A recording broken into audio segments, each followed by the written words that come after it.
Hi, this is Jim Cranston from 7 Every Minute and 7everyminute.com, the podcast and website by, for, and about baby boomers. Thanks for joining me tonight for a quick reminder that, above all, change is opportunity. So let's get started. But first, we have the regular reminder that I am not a medical professional. And so, the things I'm talking about are things that I find useful and to help me in my life. If you have a true, real emergency and something where you feel truly helpless or depressed, please seek professional medical help or just dial 911, where you can dial 800-273-8255. And starting in just a couple of weeks now, July 16th, in all areas, available in many areas now, just dialing 988 should connect you with immediate assistance. Good to know for yourself or for a friend. So tonight, get rid of that. Tonight, it's kind of going to be a bit of an extemporaneous night. Life doesn't always go as we expect, right? So these things happen. And in this case, it was because work ran really late. But the reasons are many, and they're always new and novel. Something always comes up. And so this reminds me of a number of years ago, I was in an EMBA program, Executive MBA program at RPI. And I did not finish. And nominally, that was because of money. But now looking back, I can see that it was because my mind was keeping me safe. But, that's a whole different episode. But I did attend a number of classes and then did attend the final graduation day. I was invited, which was really sweet. And one of the biggest takeaways was from a very busy physician who was in my class and who was also going for her MBA and raising a family. And she said she truly felt that she was living life pretty efficiently, to the point she would bring textbooks with her and read them in the checkout line at the grocery store. She was really trying to take advantage of every minute. And then she finally realized that you just can't always get everything done on your to-do list. Sometimes they're really important things.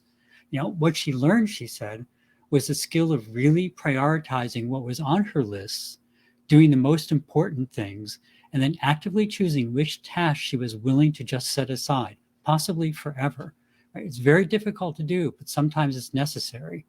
And the corollary to that is sometimes, in the face of no apparent opportunity for success, you have to just decide that failure is not an option, and you have no choice but to create your own opportunity for success.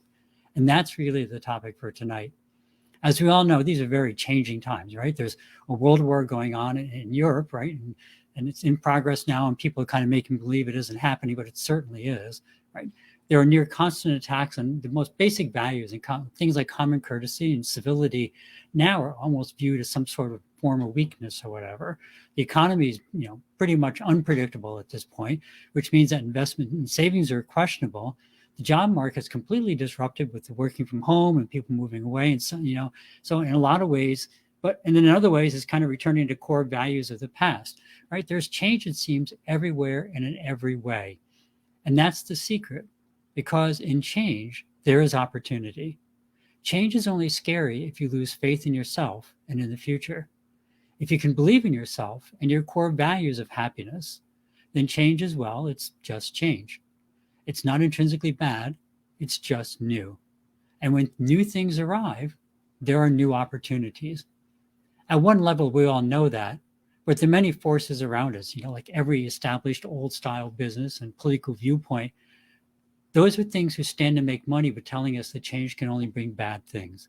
And that's just not so. Even if it takes us a little time to understand and embrace the effects of ongoing change, if we remember to be true to our core values and we examine change in terms of what truly matters to us, we are in a position to take advantage of the good parts of the change and avoid the pitfalls. Whether it's changes in social media or travel or health or whatever, most of us have a pretty good idea of what feels right, and it's worth keeping versus the same sort of hollow promises we've seen so often before in our lives.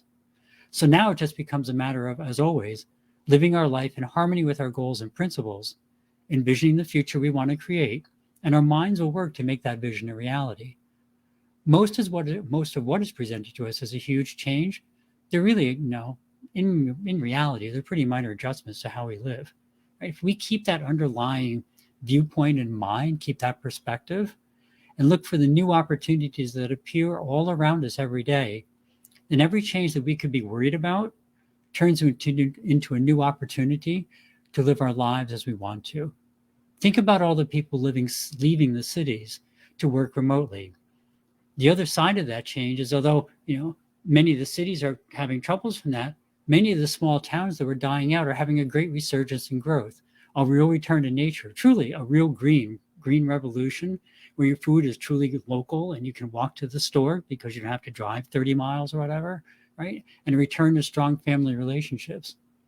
This is only one of very many examples of what's being touted, in the media as a horrible change. It's killing all the cities, and it's really bad. But that's only one perspective, and in reality, it has many, many benefits. You cut down on the commuting, you automatically cut down on the pollution and your carbon fuel usage. If you live in a nice small community, now you get to know a lot of people, and when you get to know them, then you can share ideas. And when you find new ideas that contradict your own, you can learn how to embrace them, learn how to deal with them, and you actually have communication again, and that brings peace to yourself. Like we've talked about in so many contexts, it is up to us to decide how we want to react to our world and the world around us, and that will determine if we are happy or not. As we said last week, being pulled forward into happiness is the most effective and lasting way to find true happiness. That's the whole point of envisioning the future that we want. Pulling our brain's vision forward first, then we'll allow our brain to pull us forward naturally.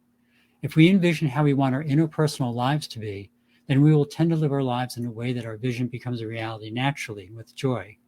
And that will happen no matter if the world stays the same or continues to change in ways both big and small. So that's it for the evening. Thanks for stopping by. Stay healthy, care for others, but remember to care for yourself so you can always be at your very best. And of course, please remember the war that's going on in Ukraine.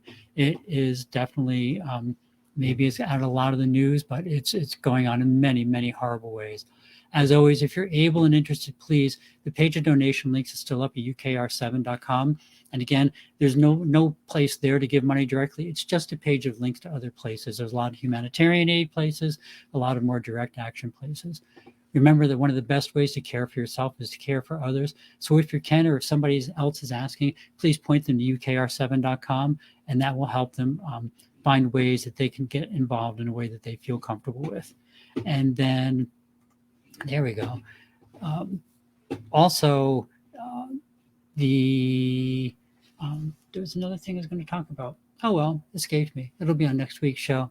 So as always, be true to yourself, live your life aligned with your true goals and feelings. Thank you for stopping by. If you found something interesting and useful, please pass it along. If not, drop me a comment as to what you'd like to hear about. Have a great week. Thanks for visiting, and remember to live the life that you dreamed of, because that is the path to true contentment. Love and encouragement to everyone, and see you next week on 7 Every Minute and 7everyminute.com. Thank you.